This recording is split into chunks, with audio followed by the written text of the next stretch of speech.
GST में अगर आप QRMP स्कीम मतलब क्वार्टरली रिटर्न अगर आप फाइल करते हैं तो क्वार्टरली रिटर्न में भी आपको पेमेंट तो मंथली ही करना है, सिर्फ आपके जो रिटर्न्स रहते हैं वो आपको क्वार्टरली फाइल करने हैं। लेकिन क्या आप ये जानते हैं कि आप मंथली भी अपने इनवॉइसेस की डिटेल्स अपलोड कर सकते हैं, जिसको बोलते हैं IFF इनवॉइस फर्निशिंग फैसिलिटी। आज हम वीडियो में वही देखने वाले हैं कि IFF से हम अपने इनवॉइसेस कैसे मंथली अपलोड करेंगे ताकि हमारे जो कस्टमर्स है, क्लाइंट्स है, उन्हें 2B में अपना इनवॉइस शो करे और वो आसानी से अपने ITC क्लेम कर सके। जीएसटी पोर्टल पे लॉगिन करने के बाद आप नीचे देखेंगे, आपको मिल जाएगा ऑप्शन रिटर्न डैशबोर्ड। आपका यहाँ पे पीरियड सिलेक्ट कर लीजिए। आप अप्रैल का रिटर्न हम फाइल करने जा रहे हैं। इनवॉइस फर्निशिंग फैसिलिटी का ये टैब ओपन है जिसकी ड्यू डेट है 13 मई 2020। IFF अपलोड करेंगे, उसकी ड्यू डेट होती है नेक्स्ट मंथ की 13th। जैसे कि GST R1 की ड्यू डेट, R1 की ड्यू डेट इज 11th में, यहाँ पे IFF की ड्यू डेट इज 13th में। ये भी लिखा हुआ है कि इट इज ऑप्शनल, मतलब ये आपके लिए कंपलसरी नहीं है। आप चाहे तो ये फैसिलिटी यूज करके आपके इनवॉइसेस अपलोड कीजिए, अगर आप नहीं चाहे तो आप क्वार्टरली R1 डायरेक्टली फाइल कर सकते हैं। लेकिन अगर आप किसी मंथ के लिए IFF अगर अपलोड करते हैं तो फिर जब आप क्वार्टरली R1 फाइल करेंगे तो ये डिटेल्स आप उसमें इंक्लूड नहीं करेंगे। इसको आप ऑनलाइन भी प्रिपेयर कर सकते हैं या फिर ऑफलाइन भी कर सकते हैं। मैं आपको दोनों तरीके से दिखा दूंगी। सबसे पहले हम ऑनलाइन देख लेते हैं। नंबर ऑफ इनवॉइसेस कम है तो आप ऑनलाइन मोड से ही फाइल कर दे, अगर ज्यादा है तो आप ऑफलाइन मोड से फाइल कीजिएगा। यहाँ पे आपको सिर्फ 3 ही टैब दिखेंगे GST R1 में, टेबल 4 से टेबल नंबर 15 तक। लेकिन यहाँ पे सिर्फ 3 ही टैब्स है। आप देख रहे हैं फर्स्ट टेबल में आपको 4A 4B वाली डिटेल देनी है। आपके जो भी कस्टमर्स, क्लाइंट्स GST में रजिस्टर्ड है उनके लिए स्पेशली ये फैसिलिटी दी गई है ताकि उनको उनके रिकॉर्ड शो करे। तो आपको यहाँ पे सिर्फ ऐसे ही क्लाइंट या कस्टमर्स की इनवॉइसेस अपलोड करने हैं जो GST में रजिस्टर्ड है, मतलब B2B इनवॉइसेस आपको अपलोड करने हैं। ऐड रिकॉर्ड पे क्लिक करेंगे, फिर उनकी डिटेल्स यहाँ पे डाल देंगे, जैसे कि GST नंबर डालेंगे तो उनका नाम तो पॉपुलेट होगा।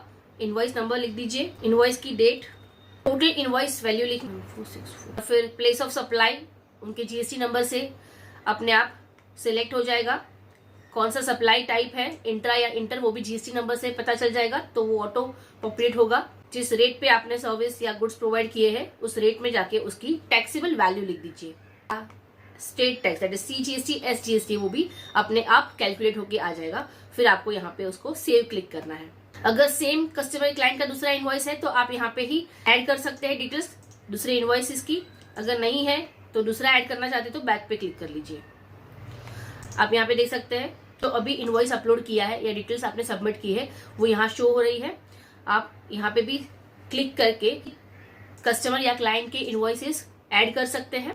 और अगर नया कोई GST नंबर यूज करके आप इनवॉइस अपलोड करना चाहते हैं तो ऐड रिकॉर्ड पे क्लिक कर सकते हैं। जैसे हम यहाँ पे अगर ऑनलाइन अपलोड करना चाहते हैं, ऑनलाइन डिटेल देना चाहते हैं तो इस तरह से हम लोग कर सकते हैं। फिर दूसरा टैब है यहाँ पे credit note and debit note. अगर आपके कस्टमर्स, क्लाइंट्स रजिस्टर्ड है, उनका कोई क्रेडिट नोट, डेबिट नोट आपको यहाँ पे शो करना है तो ऐड रिकॉर्ड पे क्लिक करके शो कर सकते हैं। सेम डिटेल्स जो इनवॉइस में हमने प्रोवाइड की है वही डिटेल्स प्रोवाइड करनी है। उनका GST नंबर, फिर डेबिट नोट या क्रेडिट नोट नंबर, फिर उसका डेट या और नोट का टाइप हमें सिलेक्ट करना होगा। नोट वैल्यू मतलब जो टोटल वैल्यू होगी वो, और फिर उसे सेव कर देना है। ठीक है, और ये है टेबल नंबर 15। अगर आप ई-कॉमर्स ऑपरेटर हो तब ये टेबल नंबर 15 आपको एप्लीकेबल है। टेबल नंबर 14 और 15 अभी रिसेंटली इंट्रोड्यूस हुआ है GST R1 में और IFF में। टेबल नंबर 14 और 15 में कैसे डिटेल्स अपलोड कर सकते हैं आप और कौन सी डिटेल्स आपको अपलोड करनी चाहिए, आप ये डिटेल्स कहाँ से वेरीफाई कर सकते हैं, उसके लिए मैंने एक अलग से वीडियो बना के रखी है। बस उसकी लिंक मैं आपको डिस्क्रिप्शन में दे रही हूँ, आप जरूर से चेक कीजिएगा अगर आपको ये एप्लीकेबल है तो। अब ये तो देख लिया हम लोग ने ऑनलाइन कैसे इनवॉइसेस अपलोड करेंगे। अब ऑफलाइन दिखा देती हूँ मैं आपको। पीरियड सिलेक्ट करने के बाद यहाँ पे जो टेबल आएगा उसमें IFF में प्रिपेयर ऑफलाइन पे क्लिक करना है। फिर आपके इनवॉइसेस का जो JSON फाइल आपने जनरेट किया होगा वो यहाँ पे सिलेक्ट कर लेना है। अब यहाँ पे फाइल आपको दिख रहा है कि प्रोसेस हो चुका है। इस तरह से आपने जो JSON फाइल क्रिएट किया है वो अपलोड करके आप यहाँ पे बैक टू फाइल पे जाएंगे। फिर से आपको आपका पीरियड सिलेक्ट करना पड़ेगा और अब आप वापस क्लिक करेंगे प्रिपेयर ऑनलाइन। अब यहाँ पे देख सकते हैं कि आपके टोटल 19 इनवॉइसेस है जो आपने अपलोड किए हुए यहाँ पे JSON फाइल के थ्रू। आप चेक कर सकते हैं उस पर क्लिक करके। 2 पार्टीज या 2 क्लाइंट्स आपके यहाँ पे दिख रहे हैं। प्रोसेस रिकॉर्ड्स में जो नंबर्स दिख रहे हैं आपको उस पर क्लिक करके आप उसके इनवॉइसेस की डिटेल भी चेक कर सकते हैं। यहाँ पे आपके रिक्वायर्ड एक्शंस भी ले सकते हैं, जैसे आप इसको चेंज कर सकते हैं, एडिट कर सकते हैं इनवॉइसेस की डिटेल्स को जो आपने ऑलरेडी अपलोड की है, या फिर उसको डिलीट भी कर सकते हैं।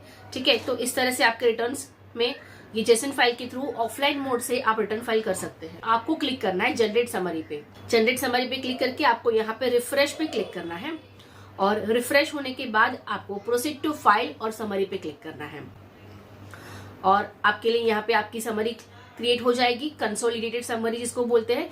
यहाँ पे आपको दिखेगी टोटल कितने नंबर ऑफ सप्लायर्स है। अगर आप यहाँ पे क्लिक करते हैं तो आपको ये डिटेल भी दिखेगी कि कौन से सप्लायर की आपको डिटेल आपने अपलोड की हुई है, और टोटल इनवॉइसेस, उसका वैल्यू, टैक्स और CGST, SGST, IGST का अमाउंट भी शो करेगा। फिर बाकी सारे टैब में आपने जितनी डिटेल्स अपलोड की है वो भी यहाँ पे शो करेगी, और फाइनली यहाँ पे टोटल आपको शो करेगा। और फिर आप यहाँ से समरी भी डाउनलोड कर सकते हैं PDF फॉर्म में। आप फाइल स्टेटमेंट पे क्लिक करके उसको फाइल कर दीजिए। ये वेरिफिकेशन के लिए आपको क्लिक करना है, और आपके ऑथोराइज सिग्नेटरी सिलेक्ट करके आप फाइल विथ EVC सिलेक्ट कर लीजिए, और OTP एंटर कर लीजिए, और फिर वेरीफाई पे क्लिक कीजिए, और आपको ये मैसेज हो जाएगा कि आपका IFF फाइल हो चुका है। ठीक है, जैसे कि मैंने आपको बताया कि अगर आप क्वार्टरली रिटर्न फाइल करते हैं तो आप IFF के थ्रू आपके इनवॉइसेस अपलोड कर सकते हैं, B2B इनवॉइसेस, ताकि आपके कस्टमर्स और क्लाइंट्स आसानी से आपके इनवॉइसेस का ITC क्लेम कर सके, राइट। और बहुत से लोग ये भी नहीं जानते हैं कि अगर वो क्वार्टरली रिटर्न फाइल करते हैं लेकिन फिर GST की लायबिलिटी का पेमेंट तो उन्हें मंथली ही करना होता है। QRMP स्कीम में quarterly return monthly payment, QRMP का फुल फॉर्म ही वो है।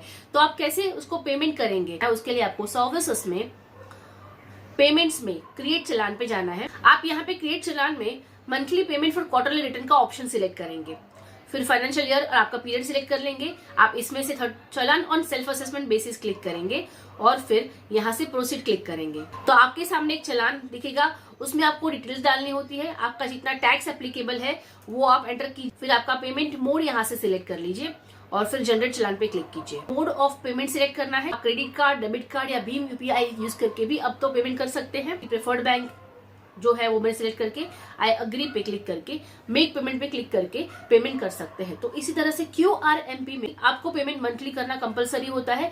GSTR 1 और 3 रिटर्न भी अगर आप फाइल करना चाहते हैं तो उसकी वीडियोस भी आपको मेरी चैनल पे मिल जाएगी। लिंक मैं आपको डिस्क्रिप्शन में दे देती हूँ। अगर वीडियो अच्छी लगती है, आपने कुछ नॉलेज गेन की है, तो इसे लाइक कर दीजिए, लोगों तक शेयर करें, ताकि वे भी इस बात को समझ पाए कि वे अपने B2B इनवॉइसेस मंथली अपलोड कर सकते हैं, although they are into the QRMP scheme. Okay, और ये कि मंथली पेमेंट अगर उनको करना है तो कैसे करना चाहिए, और चैनल को सब्सक्राइब कीजिए, इससे मुझे मोटिवेशन मिलता है।